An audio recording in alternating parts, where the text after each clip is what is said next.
And so at this point in time, I tell my dad, and my dad agrees to it. So he moves to Florida and I stay. And so I lived with this family for not quite 2 years. My dad came back halfway through my senior year. So the impact that had was phenomenal, because here I am, a kid growing up with my own wrongs and rights. What I see is what I can do and what I can't do, and what I want to do, I'm going to do. I had no boundaries. Our household had no boundaries. I had no boundaries.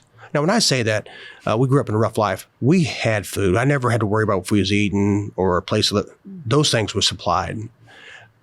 But growing up with no values, no morals, that's how I was growing up. You had some good things. We always say good is not God. It's got one too many O's, and that's going on with you. Yes. And so living with the Rossiters, Charlie and Denise Rossiter, I can remember her giving me some instruction that I need to do this. And I remember looking at her and saying, listen, I've never listened to a woman, and I'm not about to start now. Oh, my. And she looked at me and said, young man, you will listen and you will obey. And let me tell you, I started. God is really using them to mentor you, yes, to influence you.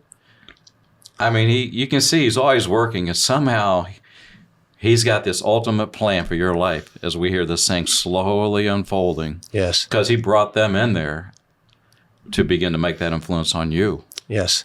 So again, I'm not seeking a relationship with the Lord, but they go to a church in Golden, and we're going to this church, and I'm not really into it. It's not really my thing. My dad moves back from Florida. She thinks the best thing is really for me to be with my family. And I understand what she's saying. You know, the best thing for any child is to be next to his mother and father.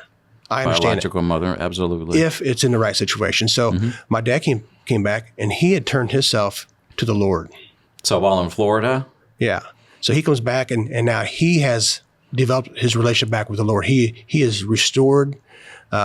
His love for Jesus is front and center, and now he wants to begin to tell me about this my senior year. And I can remember telling my father, I said, Dad, listen, you lived your life, and it's time for you to let me live mine.